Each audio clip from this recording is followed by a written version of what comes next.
Good morning everybody, and thank you for coming to this launch of the UK Green Building Council's report on the definition of zero carbon.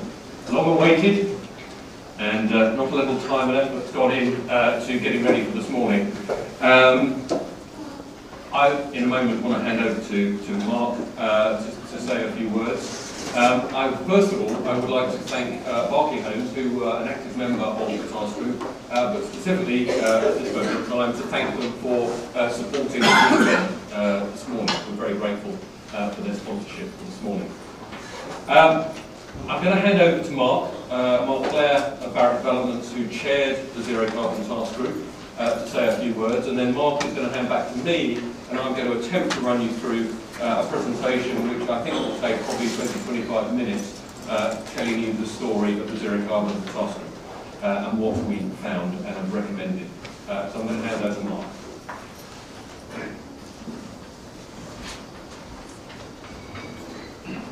Well, thanks very much, Paul, and on behalf of the group that put in an awful lot of hours over the last few months, thank you everybody for coming along this morning.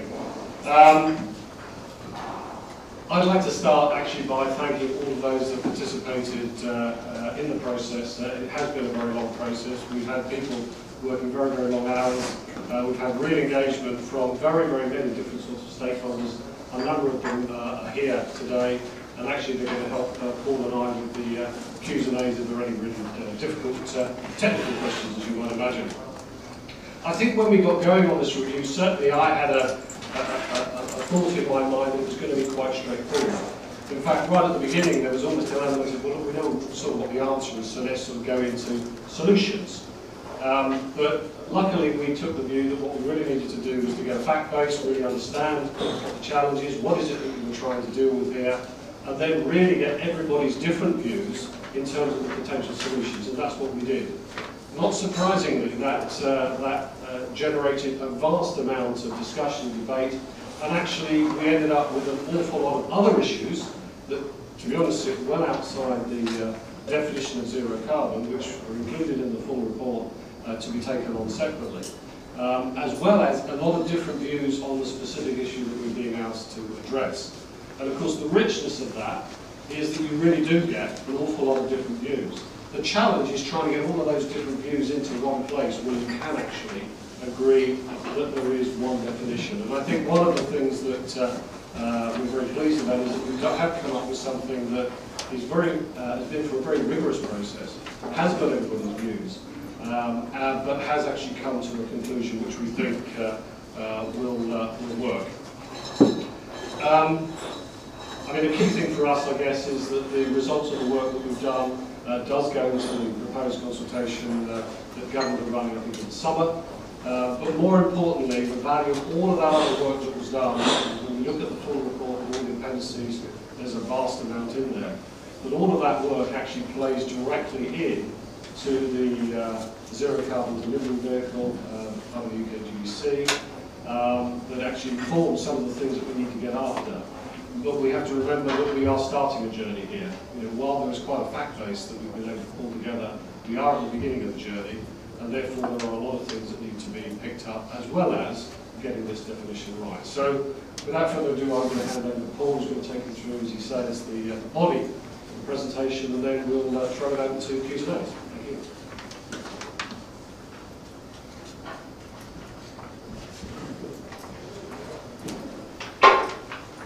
Okay, thanks very much indeed for that, Mark. First thing to do and to put up there is actually list the members, the member organisations who contributed to this task group and to this report. As you can see, it's quite a diverse range of stakeholder groups, the vast majority of whom are indeed members of the UK Green Building Council. A couple of organisations who became members of the Green Building Council through the process of joining this group, which I'm delighted to say, and a couple of others who we felt it was just critical to get their perspectives and their point of views, even though they're not currently members of the Green Building Council. All of these organisations, of course, fully acknowledged in the report itself, which will be on the website from sort of lunchtime, if not now, today. And once again, I've just got to add, Mark, my thanks to these people who put in a huge amount huge amount, genuinely, of time and effort, and contributed a very wide range of expertise to the process. Let me get something straight up front. The UK Green Building Council fully supports the zero carbon policy, and that was the spirit with which we went into this group, and everybody who was on the group went into it with. There was no sense in which we were setting out to prove that this was an unworkable thing. We set out with the intention to show that it can and indeed must work.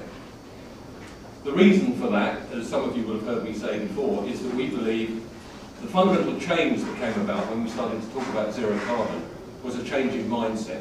People started to think beyond incremental improvements to Part L, doing what we've always done before, just a little bit better, bit by bit, and started to think outside the box, think about the ultimate destination. And that has led to an extraordinary amount of innovation over the last couple of years. Barrett's is one example of that, and they'll be unveiling their first zero carbon co-level home, co-level 6 home innovation park later this week. But there are many, many other examples of really impressive innovation. Going forward, therefore, we need absolute certainty and clarity about the direction of policy and the regulation that will follow. But obviously, it would be ridiculous to set off on a journey as challenging as this and not learn as we went along, not be prepared to adapt, adjust the way forward to make the policy achievable and deliverable, particularly in the context when we have other policy objectives to balance, such as a significant increase in the number of homes and other buildings to be delivered in this country. I think it's important to emphasise that up front. We started in a pretty obvious place with this group, as Mark's already alluded to. We took a look back at the short but well-populated history of the definition of zero carbon homes. There are various source documents that many of you will be familiar with, and we've all seen something of an evolution of the definition of zero carbon.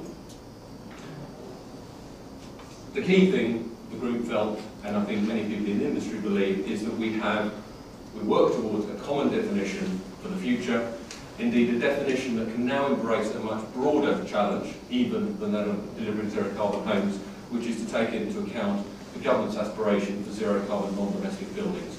We've heard the announcement that they want to see zero carbon schools by 2016, zero carbon public buildings by 2018, and potentially all non-domestic buildings being zero carbon from 2019.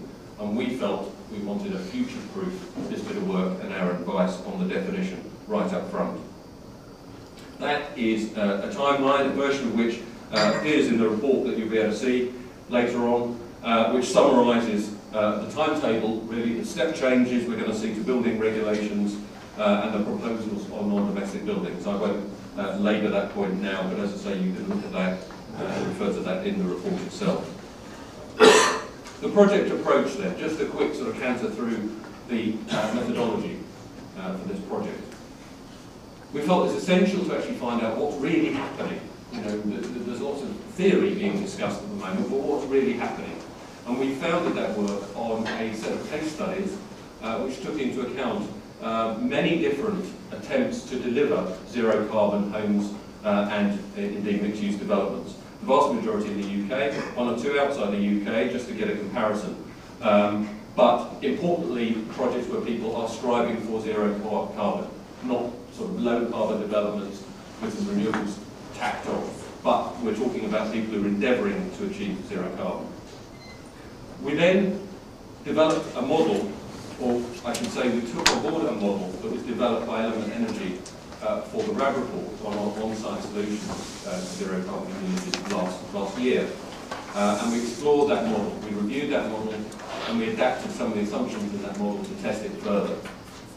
We then compared these two sets of evidence, the real world, what people are really doing, and the things that the model told us, and what we found was that there was a very high level of consistency between the results of those two things. We drew from that a set of conclusions, and then we considered quite a long list of possible alternatives that may overcome constraints and move us forward on a workable definition of zero carbon.